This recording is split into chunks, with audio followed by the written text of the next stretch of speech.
కాసేపట్లో ఛాంపియన్స్ ట్రోఫీలో high voltage match జరగనుంది.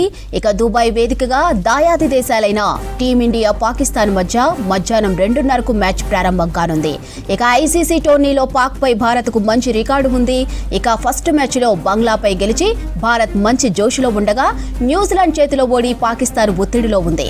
ఇక ఇప్పటి వరకు దుబాయ్ స్టేడియంలో 59 మ్యాచ్లు జరగగా ఫస్ట్ బ్యాటింగ్ చేసిన జట్టు 22 మ్యాచ్ల్లోనే నెగ్గింది. అయితే ఇప్పటి వరకు గ్రౌండ్ లో 4 సార్లు మాత్రమే 300కు పైగా పరుగులు నమోదయ్యాయి. ఇక ఇక్కడ ఆడిన 7 మ్యాచ్ల్లో 6 టీమిండియా విక్టరీలు కొట్టింది. ఇక స్టేడియం స్పిన్నర్ల కంటే సీమర్లకే ఎక్కువగా అనుకూలించే అవకాశం ఉందని రికార్డులు చెబుతున్నాయి. ఇక మ్యాచ్లో ముఖ్యంగా అందరి దృష్టి విరాట్ కోహ్లీపైనే ఉంది. దాయాది దేశం అనగానే రెచ్చిపోయే విరాట్ ఇవాల్టి మ్యాచ్లో రాణిస్తాడా అన్నది వేచి చూడాల్సిందే. అయితే కొంతకాలంగా ఫామ్లో లేక సతమతమవుతున్న కోహ్లీ నెట్స్ లో ఎక్కువగా ప్రాక్టీస్ చేశాడు. ఇక ఇప్పటికే రోహిత్, గిల్, శ్రేయస్ మంచి ఫామ్లో ఉన్నారు. లాస్ట్ మ్యాచ్లో షమి 5 వికెట్లు తీశాడు. మరో యంగ్ బౌలర్ హర్షిత్ రాణా కూడా గత మ్యాచ్లో పర్వాలేదనిపించాడు. ఇక స్పిన్నర్లలో జడేజా, అక్షర్ పటేల్ అదనపు బలం కానున్నారు. ఇక పాకిస్తాన్ మొత్తం బాబర్ ఆజం, రిజ్వాన్ పై ఎక్కువగా డిపెండ్ అవుతుంది. కివీస్తో మ్యాచ్లో బాబర్ స్లోగా ఆడటంపై విమర్శలు వచ్చాయి. ఇక షహీన్ ఆఫ్రిది, హారిస్ రావుఫ్, నషీం షా, అబ్రార్ అహ్మద్లతో పేపర్ పై స్ట్రాంగ్ గా కనిపిస్తుంది పాక్ ఫేస్ బౌలింగ్. ఇక భారత్ పై మంచి రికార్డున్న షహీన్ ఈ మ్యాచ్లో భారత బ్యాటర్లను ఏ మేర ఇబ్బంది పెడతాడో చూడాలి. ఇక ఛాంపియన్స్ ట్రోఫీలో ఇప్పటి వరకు భారత్ 2 సార్లు గెలిస్తే పాక్ 3 మ్యాచ్లు నెగ్గింది. రైట్, ఇక మ్యాచ్ కు సంబంధించి మరిన్ని డీటెయిల్స్ మా ప్రతినిధి అనిల్ అందిస్తారు. అనిల్, ఇవాళ మ్యాచ్ ఎలా ఉండబోతుంది? Yes Madhuri, ICC champions trophy 2025కు సంబంధించి ఇప్పటివరకు జరిగిన మ్యాచ్లన్నీ ఒకెత్తు అయితే ఈరోజు జరిగేటువంటి కాసేపట్లో జరిగేటువంటి ఇండియా వర్సెస్ పాకిస్తాన్ మ్యాచ్ మరొక ఘట్టం అనే చెప్పవచ్చు. ఎందుకంటే ఇటు భారత్ తర్వాత పాకిస్తాన్ క్రికెట్ అభిమానులే కాకుండా ప్రపంచవ్యాప్తంగా ఉన్నటువంటి క్రికెట్ అభిమానులు ఎంతగా ఆశగా ఈ మ్యాచ్ని చూస్తుంటారు. సో ఈరోజు జరగబోయేటువంటి ఈ మ్యాచ్ మాత్రం మరికొద్ది నిమిషాల్లో ప్రారంభం కాబోతుంది. దీనికి సంబంధించి ఇప్పుడే టాస్ వేయడానికి కూడా ఇప్పటికే గ్రౌండ్ కూడా చేరుకున్నారు. ప్లేయర్కి సంబంధించినటువంటి విజువల్స్ కూడా మనం చూడవచ్చు. తర్వాత ఈ ఏదైతే 2017 గత లాస్ట్ సీజన్ జరిగినటువంటి ఛాంపియన్స్ ట్రోఫీలో పాకిస్తాన్ భారత్పై గెలిచినటువంటి రివెంజ్ను మాత్రం మరికొద్ది నిమిషాల్లో ఇటు భారత్ కూడా ఖచ్చితంగా ఈసారి 2017లో ఏదైతే గెలిచారో పాకిస్తాన్ వారిని తప్పకుండా ఈసారి ఓడిస్తారనే ఆశలు కూడా క్రికెట్ అభిమానులు ఉన్నాయి. సో ఖచ్చితంగా ఇప్పుడు మనకు ఈ టాసే కీలకం కానుంది. అయితే మొదటగా టాస్ గెలిచినటువంటి టీం మాత్రం ఖచ్చితంగా బ్యాటింగ్ ఎంచుకుంటేనే ఆ పిచ్ సహకరిస్తుంది. చేజింగ్ చేయడంలో చాలా కట్టడి చేయొచ్చు ఆ టీంని అంటూ కూడా అటు క్రికెట్ ఎక్స్పర్ట్స్ చెప్తున్నారు. సో గతంలో కూడా చూడవచ్చు చాలా వరకు మ్యాచ్లు దుబాయ్లో జరిగినటువంటి మ్యాచ్లో కనుక చూడొస్తే తక్కువ అంటే కొన్ని టీంలే 3-4 టీంలే ఎక్కువ స్కోర్ అంటే 300కు పైగా ఈ స్కోర్ చేయడం జరిగింది. సో ముఖ్యంగా ఇప్పుడు ఈ జరగబోయేటువంటి మ్యాచ్లో మాత్రం చాలా కీలకంగా ఇటు భారత బౌలర్లు కనుక ఒకసారి అబ్జర్వ్ చేస్తే మొన్న బంగ్లాదేశ్పై జరిగినటువంటి మ్యాచ్లో అటు మహమ్మద్ షమి చాలా అద్భుతమైనటువంటి ప్రదర్శన కనబర్చాడు.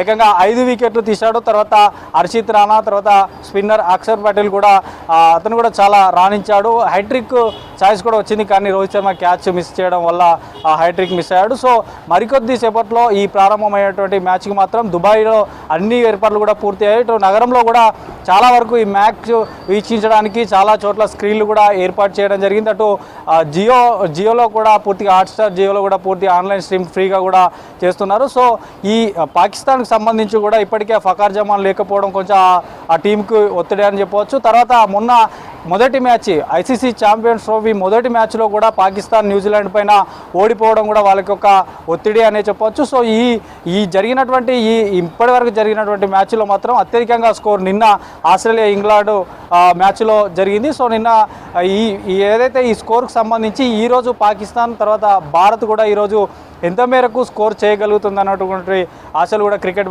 అభిమానులు ఉన్నాయి. సో చూడొచ్చు, మనకు టాస్ టైం కూడా అయిపోయింది. ఇప్పుడు మనకు టాస్ సంబంధించినటువంటి అప్డేట్స్ కూడా వస్తున్నాయి. సో మ్యాచ్కి సంబంధించి మరికొద్ది క్షణాల్లోనే ఈ టాస్క్ సంబంధించి కూడా వచ్చేటువంటి అవకాశం ఉంది. సో మొత్తానికైతే ఇటు ఏదైతే 2017కి సంబంధించే మాత్రం ఖచ్చితంగా భారత్కు సంబంధించినటువంటి టీం మెంబర్స్ ఇటు ఓపెనర్లు ఎవరైతే ఉన్నారో వారు కానీ, తర్వాత మొన్న బంగ్లాదేశ్పై సెంచరీ చేసినటువంటి భీకరమైనటువంటి బ్యాట్స్మెన్ శుభమన్ గిల్ కూడా చాలా మంచి ఫామ్లో ఉన్నాడు. ఇటు కోహ్లీ గత కొద్ది రోజులుగా మాత్రం కొన్ని ఫార్మాట్లో అద్భుతమైనటువంటి ప్రదర్శన కనబరచలేడు. కానీ ఈరోజు పాకిస్తాన్ మ్యాచ్ అంటే కొంత ఉర్రూతలూగినటువంటి పరిస్థితి కాబట్టి ఈరోజు కోహ్లీ ఎలా ప్రదర్శిస్తాడనేది కూడా కొంత మేరకు క్రికెట్ అభిమానులు ఆసక్తి ఉంది. ఇక కెప్టెన్ అయినటువంటి రోహిత్ శర్మ కూడా చాలా ఏదైతే ఈ టీంకి సంబంధించి కూడా చాలా ప్రెషర్ ఉంటుంది. పాకిస్తాన్ ఇండియా మ్యాచ్ అంటేనే కొంచెం స్ట్రెస్కు లోనైనటువంటి పరిస్థితి ఉంటుంది కాబట్టి ఖచ్చితంగా రోహిత్ శర్మ కూడా చాలా ఫామ్లోకి రావాలంటున్నారు. ఇక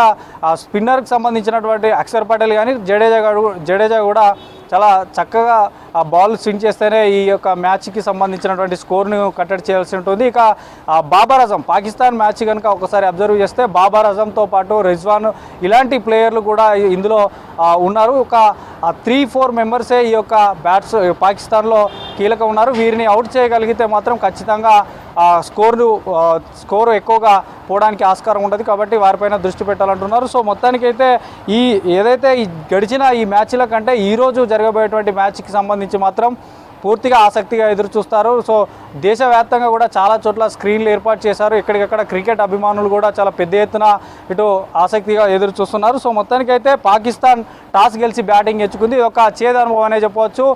పాకిస్తాన్ కొద్దిసేపటి క్రితమే టాస్ గెలిచి బ్యాటింగ్ ఎంచుకుంది. సో చూడాలి మరి పాకిస్తాన్ టాస్ గెలిచింది కాబట్టి ఇండియా ఎట్లా బౌలింగ్ అనేది ఖచ్చితంగా కొంత మేరకు ఇది ఒక టఫ్ మ్యాచ్ అనే చెప్పవచ్చు. ఎందుకంటే మొదటగా టాస్ గెలిచిన టీంకే ఎక్కువగా విజయ అవకాశాలు ఉన్నాయి ఈ దుబాయ్ వేదికగా. కాబట్టి ఖచ్చితంగా బౌలింగ్ వేసేటప్పుడు తర్వాత స్పిన్నర్లు ఖచ్చితంగా ఈ యొక్క క్రూషియల్ అంటే ఒక ఖచ్చితమైనటువంటి ఒక టఫ్ ఫైట్ అనే చెప్పవచ్చు. సో మరికొద్ది సేపట్లో 2:30 గంటలకు ప్రారంభం కాబోయేటువంటి ఇండియా పాకిస్తాన్ మ్యాచ్కు మాత్రం ఖచ్చితంగా, ఎందుకంటే ఇదివరకు ఈ ఐసీసీ ఛాంపియన్స్ ట్రోఫీలో ఖచ్చితంగా 5 మ్యాచ్లు జరిగితే అందులో 3 మ్యాచ్లు కూడా పాకిస్తానే గెలవడం జరిగింది. సో కేవలం 2 మాత్రమే ఇండియా గెలిచింది. కాబట్టి ఇప్పుడు జరగబోయేటువంటి మ్యాచ్లో మాత్రం కొంత ఖచ్చితంగా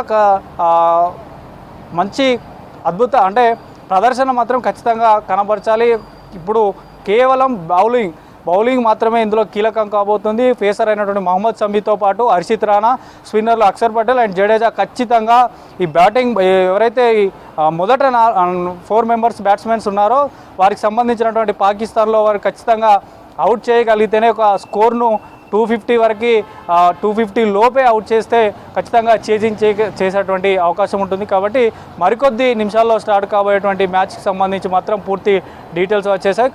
టాస్ గెలిచి పాకిస్తాన్ బ్యాటింగ్ ఎంచుకుంది. సో చూడాలి మరి చివరి వరకు ఈ టీము సంబంధించినటువంటి ఇండియా అని పాకిస్తాన్ ఎంత స్కోర్ చేస్తుందన్నటువంటి విషయాలు చూడాల్సింది మాధురి.